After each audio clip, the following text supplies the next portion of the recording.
Girl, let me ask you something real quick, and I need you to sit with it. Have you ever been 15, standing in the pouring rain, suitcase in one hand, while your own daddy looked you dead in the eye and said, "Get out.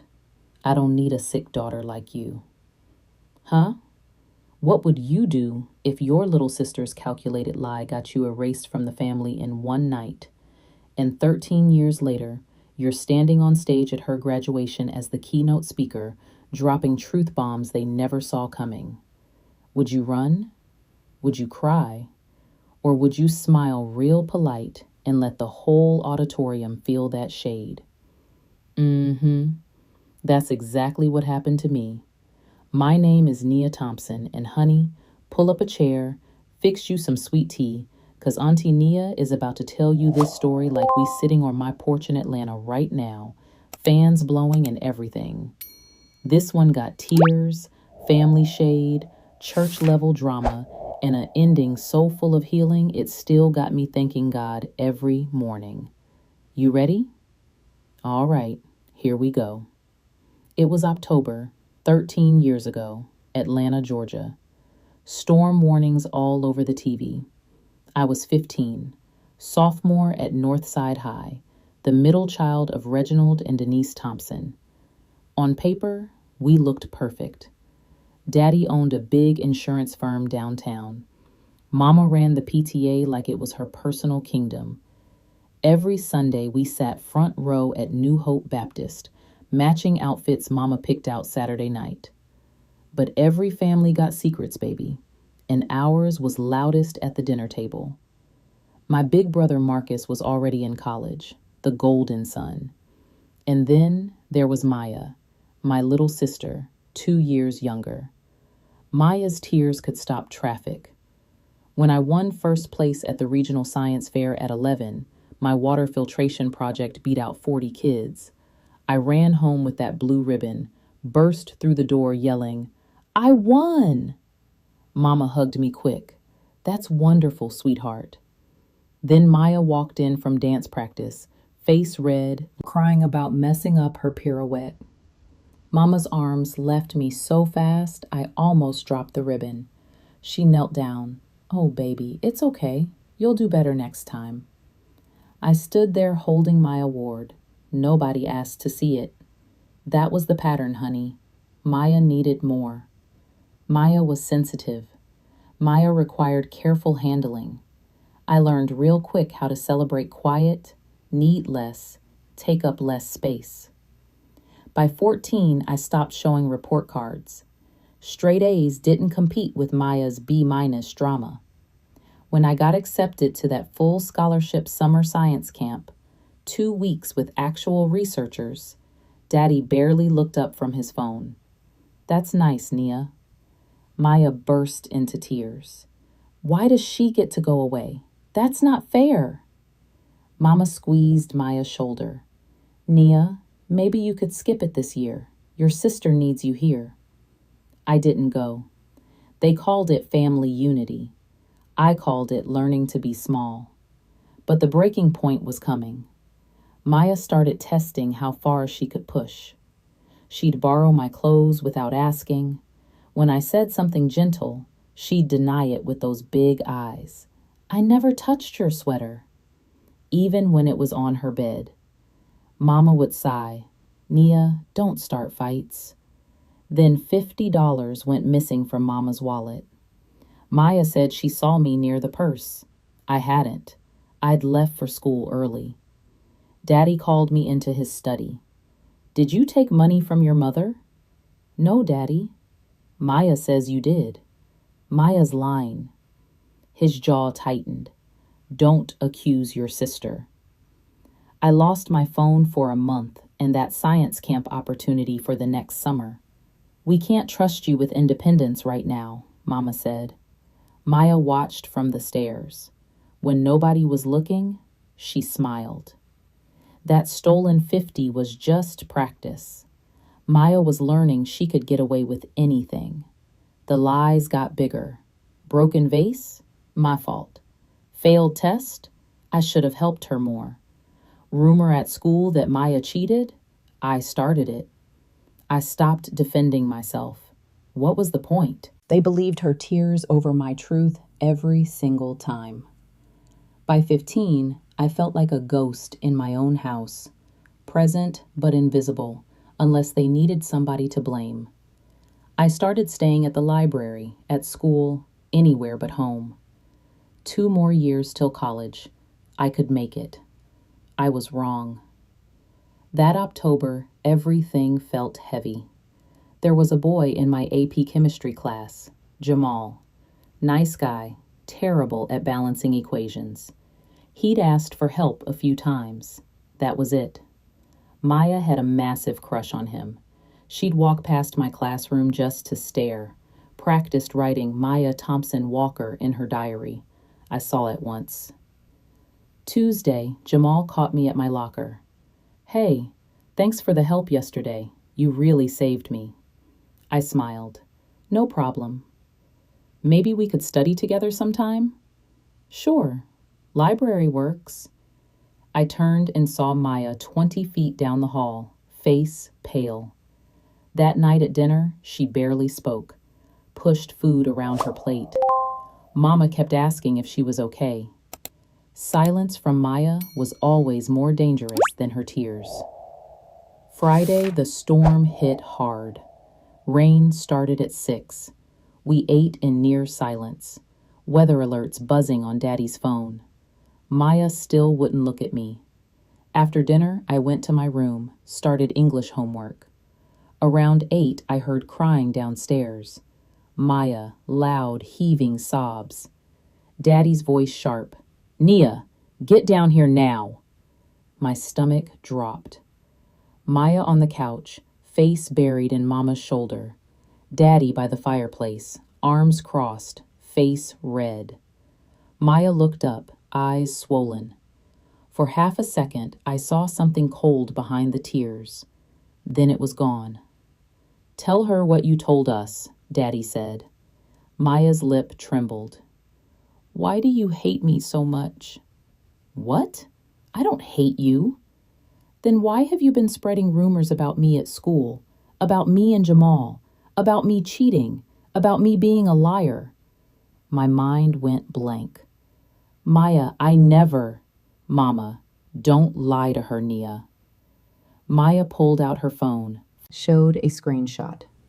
Group chat messages with my name and profile picture, saying vicious stuff I would never say.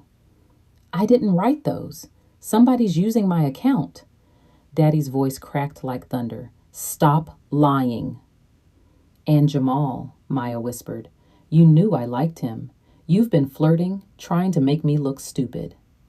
He asked me for chemistry help, that's all. Maya stood up, voice rising. You pushed me on the stairs last week. Look. She pulled up her sleeve. Dark purple bruise. I never touched you. You did. Mama moved between us. This is serious, Nia. If you hurt your sister, I didn't. Maybe she did it herself. The words hung there. Maya's eyes went wide, fresh tears. You think I'd hurt myself just to frame you? Yes, I was shouting now, because you lie. You've been lying about me for years. Daddy took a step toward me. Is this true? You've been bullying your sister? No, God, no. Please, just listen. I've heard enough. His fist slammed the mantel. You're sick. Something's wrong with you. The word hit like a slap. Sick. You need help, professional help. But right now, he pointed at the door. I need you out of my sight. The rain was pounding, thunder shaking the windows. Daddy, it's storming.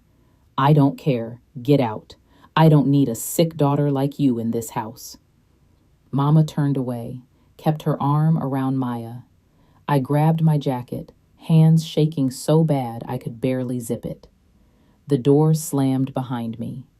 Through the window, I saw Maya watching. She wasn't crying anymore. She was smiling. Rain hit me like a wall. I stood on the porch a second, waiting for somebody to come after me. The door stayed closed. I started walking. Nowhere to go. Phone at 8%. Called my friend Sarah. No answer. Jessica. Voicemail. Everybody safe and dry with their families. I headed toward the library. Closed. Bus station 2 miles away. Maybe I could sit inside, wait out the storm. Every step heavy, shoes soaked. Jacket clinging, teeth chattering, thunder cracking, lightning splitting the sky. I didn't see the headlights until it was almost too late. Crossing the intersection. Light was green, I swear it was. But rain coming down in sheets, wind howling. Car came out of nowhere, horn blaring, brakes screeching. I tried to jump back, wasn't fast enough. Impact threw me sideways. Body hit the hood, then pavement. Head cracked against asphalt. Pain exploded. Rain pouring into my mouth, my eyes, everything sideways. Wrong. Car door slammed. Footsteps splashing. Oh my God, sweetheart, can you hear me? Woman's voice, panicked but gentle. Hands on my shoulder. Don't move. I'm calling 911. Stay with me. What's your name? I blinked. Her face blurry. Dark skin, rain streaming down. Familiar somehow. My parents? I whispered. They don't want me. Kicked me out. Said I'm sick. Her face changed. Recognition. Horror. You're gonna be okay, baby. I promise. Sirens in the distance. Her face was the last thing I saw before black. I don't remember the ambulance. First clear memory. Beeping machines. Antiseptic smell. Her voice. She has a severe concussion. Possible internal bleeding. Keep her for observation. I'm staying. I'm not leaving her alone. Ma'am, are you family? I'm the one who hit her. I'm staying till her parents get here. Time blurred. Then new voices. We're Nia Thompson's parents. Daddy strained. Mama quiet. The woman's voice cold now. I'm Dr. Eleanor Hayes, Dean of Graduate Studies at Georgia State. I'm the one who hit your daughter tonight. It was an accident. She told them I was soaking wet, alone at night. Asked why a 15-year-old was out in a storm. Daddy tried. We had a family situation. Discipline issue. Dr. Hayes repeated slow. Discipline issue? What kind of discipline puts a child out in a storm? Then she dropped it.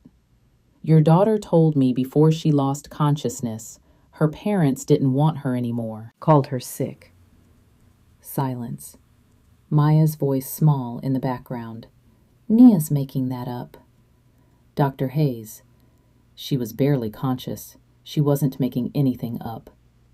I heard her call for a social worker. Daddy tried to shut it down. Dr. Hayes shut him down harder.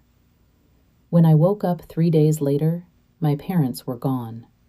Dr. Eleanor Hayes was still there. She kept her promise. Concussion was bad. 4 days in the hospital. She came every day, brought books, sat by my bed, talked about college, science, futures I never dreamed of. Parents visited once, brought clothes and schoolwork, stood at the foot of the bed like strangers. We're glad you're okay. No sorry, no explanation. Maya never came. Day 5, a social worker named Rita came. Kind eyes. I told her everything. Maya's lies, parents choosing her, the word sick, the storm. Rita, you have options. You don't have to go back. Dr. Hayes knocked, stepped in. She could stay with me. I've already started the paperwork. I stared. Why would you do that? You don't even know me. Because someone once did it for me. When I was 17, my family kicked me out. A teacher took me in, changed my life. She touched my hand. You're brilliant, Nia. Don't let anybody tell you you're sick. Don't let anybody dim that light. I cried. Chose different. 6 months later, I was a different girl. Same name, whole new life. Dr. Hayes, Eleanor, she insisted, gave me the guest room in her quiet Atlanta home full of books and plants and soft jazz. I transferred schools. Fresh start. Nobody knew about Maya, about being the sick daughter. Just Nia, smart, focused, finally free to breathe. Eleanor exposed me to a world I never knew. University lectures, research talks, dinners with professors talking policy and change. Education is freedom, baby. Knowledge is power. Nobody can take that from you. I threw myself into school. Straight A's became proof I wasn't broken. Eleanor taught me grant writing, scholarships, systems that help kids like me. You're going to do something important someday. I see it. I heard through old friends that Maya was fine, still the golden child. Parents removed all my photos, like I never existed. Good. Let them erase me. I was building something better. Senior year, I had a plan. College, major in education policy, create programs for kids who fall through the cracks, turn pain into purpose. College was a blur of late nights and learning to trust again. Full scholarship to Georgia State. Eleanor's glowing letter helped. Majored in education policy and social justice. Interned at nonprofits. Graduated summa cum laude. Eleanor cried at my ceremony. I'm so proud of you, baby. Got hired right away as research coordinator at the university. At 25, I started the Second Chances Scholarship Program for students kicked out, abused, neglected, kids who needed a second chance. Eleanor helped write the grants. We launched at one school, then 5. By 27, we'd given over $200,000, helped 47 students stay in school, stay alive, stay hopeful. Media noticed. Local papers, education journals. I gave interviews, spoke at conferences, always told my story vague. A 15-year-old girl told she didn't belong. Never named names. Last month, my colleague David knocked on my office door. Nia, you're being considered for keynote at a graduation ceremony. Which one? Riverside State University. My stomach dropped. That's Maya's school. David, you have a sister? Not anymore, but yes, she graduates this spring. He offered to decline. I stared at the scholarship applications on my desk. 47 kids who got a second chance because somebody chose them. What's the theme? Resilience and educational equity. I thought about Maya sitting in her cap and gown, bragging about her perfect family. Parents in the audience, proud, still believing they made the right choice 13 years ago. I thought about standing on that stage telling my story, not for revenge, for closure. Talked to Eleanor that night over dinner. They have no idea who I became, no idea I built this. What do you want to happen, baby? I want to close the chapter properly, not with anger, with truth. And if they hurt me first. Eleanor squeezed my hand. Then do it on your terms, head high, show them who you are now. I told David yes. I wrote the speech over 2 weeks, practiced in front of the mirror. Don't name names, Eleanor said. Tell the story. Let them connect the dots. Graduation day, navy suit, Eleanor's grandmother's pearls. I looked in the mirror, confident, successful, nothing like that soaked 15-year-old called sick. Campus buzzing, families taking pictures. I arrived early. President Walsh warm. Miss Thompson, we're honored. Your work is extraordinary. From backstage, I scanned the program. Maya Thompson, Bachelor of Arts in Communications, row 3. Heart kicked. Eleanor in front row nodded once. You got this. President Walsh introduced me. Please welcome the director of the Second Chances Scholarship Program, Miss Nia Thompson. Polite applause. I stepped into the light. Maya clapping, smiling, turned to whisper to her friend. Then she looked up, saw me. Hands froze mid-clap, smile faltered, confusion, recognition, shock, mouth open, no sound. Behind her, row 8, Mama and Daddy still clapping, not registering yet.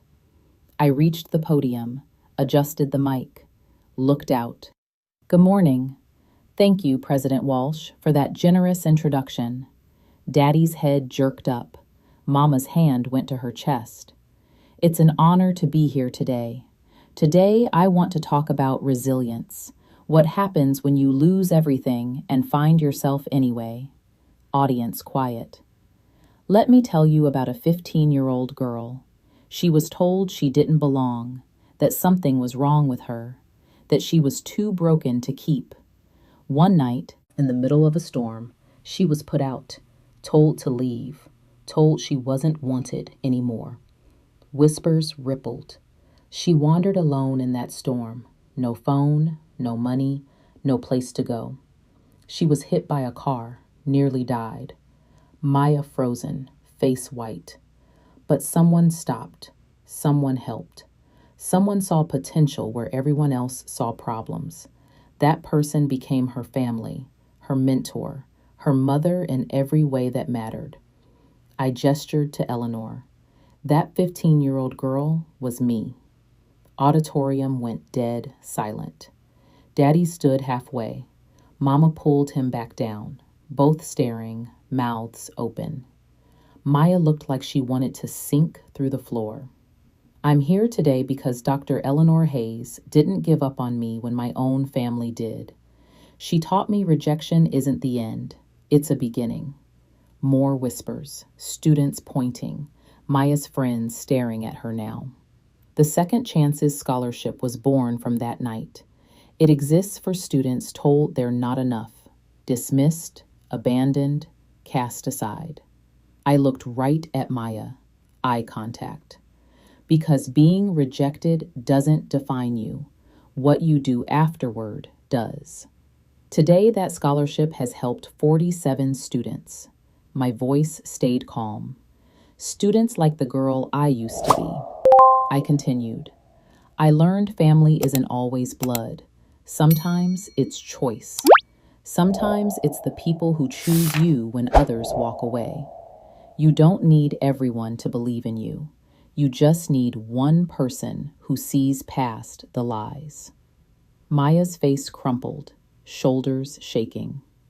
So to the class of 2026, your worth is not determined by who stays. It's determined by how you grow after they leave. Standing ovation started slow, then built. Students rising. Not everybody. Daddy stayed seated, hands over his face. Mama stood mechanically, clapping weak, tears streaming. Maya didn't move. I stepped back. President Walsh beaming. Thank you, Miss Thompson. That was powerful. I walked off stage, breathed. Ceremony continued. When they called Maya Thompson, her smile tight, forced. Applause thin, scattered. She walked off quick. Friends huddled around her, talking urgent. Maya shaking her head, failing to explain. Mama and Daddy sat rigid, not talking, just staring. After caps flew and cheers erupted, I slipped out a side door, met Eleanor. She hugged me tight. You did it, baby. How you feel? Free. David appeared. Your parents are at the side entrance. They want to talk. My stomach tightened. 5 minutes, that's it. They stood by a pillar. Daddy gray, Mama makeup smeared. Maya behind them, eyes red. I stopped 3 feet away, professional distance. Daddy. Nia, We we didn't know you'd be here. I'm sure you didn't. Mama voice broke. You look well. I am well. Eleanor made sure of that. Daddy eyes flicked to her. We owe you an apology. You owe me a lot more than that, but an apology is a start. We made a mistake, a terrible mistake. You should have protected me. That's what parents do. Maya flinched, tears rolling. We were wrong. I was wrong. I've regretted that night every single day for 13 years. Good. Can we talk? Privately? As a family? We're not a family. Gentle. Factual. You made that clear 13 years ago. But we can fix it. Nothing to fix. You made your choice. I made mine. We're done. Maya's voice quiet, broken. I'm sorry. I was 12. I was stupid. I didn't know. You were old enough to know what you were doing, and you had 13 years to correct it. You chose to keep me erased. That's not childhood. That's who you became. Maya sobbed. Mama pulled her close. Eleanor linked her arm with mine. Ready, baby? Yes, let's go home. We walked away, didn't look back. Behind us, I heard Maya crying, Daddy saying my name weak and desperate. The week after, my phone wouldn't stop. Voicemails from Daddy. Please call back. We're so sorry. Emails from Mama full of excuses. I didn't respond. My speech went viral. 50,000 views, then 100,000. Comments. This woman is incredible. Family isn't blood, it's who shows up. Applications to the scholarship tripled. Funding poured in. 3 more universities wanted to partner. Maya's social media went quiet. Her friends distanced themselves. One emailed me screenshots, group chats where they called her out. Can't believe she lied about her sister being dead. That's psychotic. Part of me felt bad. Small part. Bigger part felt relief. Daddy showed up at my office 2 weeks later, looked 10 years older. We were wrong. Maya finally confessed everything last week. The lies, the bruise, all of it. 13 years too late. What can I do? Nothing. There's nothing you can do. It's too late. Maya sent emails, long, desperate. After the 5th, I replied short. I forgive you, for my own peace, not yours. But I don't want contact. Please respect that. She stopped. 1 year later, my life looks completely different. Second chances now at 10 universities, helped 83 students, promoted to senior director, corner office, raise, recognition from people whose names I used to read in textbooks. I'm dating a good man named Marcus who works in public policy. It's easy, healthy, no drama. Eleanor turned 60. We threw her a party, chosen family only. I gave the toast. To the woman who taught me family is built, not born. Thank you for choosing me. She cried happy tears. I still drive past the old house every October 15th, not to punish myself, just to remember. That girl survived. She didn't just survive, she thrived. So tell me, sis, if you were 15, suitcase in the rain, hearing your daddy call you sick, would you have taken the easy road back home? Or would you have built something so beautiful it made them regret every lie?